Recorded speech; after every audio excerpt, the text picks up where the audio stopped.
নিজের প্রতি ছিল দারুণ উদাসীনতা, নিঃসঙ্গতাই হয়তো ছিল এর কারণ। এছাড়া শেষ দিকে ঘিরে ধরেছিল অবসাদ। নির্মাতা সালাউদ্দিন লাবলু এভাবেই জানাচ্ছিলেন অভিনেতা শামস সুমনের চলে যাওয়ার কথা। জানাজা শেষে তার মরদেহ রাখা হয়েছে সিএমএইচ এর হিমঘরে। রাতে স্বজনেরা লন্ডন থেকে ফিরলে হবে দাফন। চেয়ে নিতে হচ্ছে, তোমার টাকা পাওয়ার উপর নির্ভর করছে।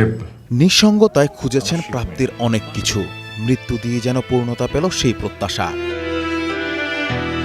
পর্দার পেছনে বাহিরে সদাহাস্য উজ্জ্বল, তার প্রাঞ্জলতা ছুঁয়ে গেছে ভক্তের মন। বন্ধু শুভাকাঙ্ক্ষীদের কাছে আস্থার আরেক নাম শামস সুমন, তাই তার এই হঠাৎ চলে যাওয়ায় শোকস্তব্ধ সংস্কৃতি অঙ্গন। দর্শকের কাছে নিছক অভিনেতা হলেও সহকর্মীদের কাছে তিনি পথ প্রদর্শক ও পরামর্শক, সবারই ছিলেন পরম আপন। শামস সুমন শুধু আমার সহকর্মী ছিলেন না, বন্ধুও ছিলেন না, এর চেয়ে একটু আগানো। উনি কোনো সমস্যায় পড়লে আমি সাধারণত পরামর্শ নিতাম তার কাছ থেকে, এবং আমাদের এই সম্পর্কটা কাজের সম্পর্কের বাইরে। তার শিল্পবোধ, ব্যক্তিত্ব বরাবরই অনুজদের জুগিয়েছেন অনুপ্রেরণা, তাই অগ্রজের এই বিদায়ে স্মৃতি হাতড়ে বেড়াচ্ছেন প্রিয় অনুজ। সুমন ভাই আমার স্কুল লাইফ, কলেজ লাইফ থেকে সিনিয়র, তিনি আমার আইডল ধরনের। আমি তাকে ফলো করতাম। রাজশাহী আবৃত্তি পরিষদে যখন কবিতা পড়া শুরু করতে গেলাম, তখন সুমন ভাই এসেছিলেন।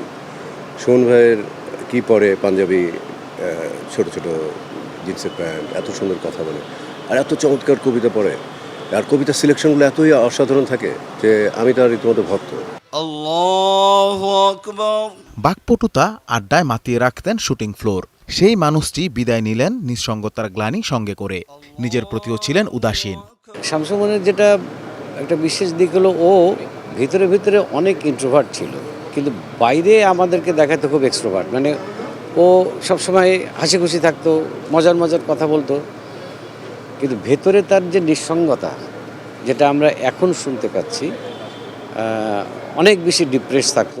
এভাবেই সবশেষ কর্মস্থলে চিরবিদায়ের পথে ভক্ত, সহকর্মী ও স্বজনদের চোখের জলে সিক্ত হলেন অভিনেতা শামস সুমন। Anas Imran, star news, Dhaka.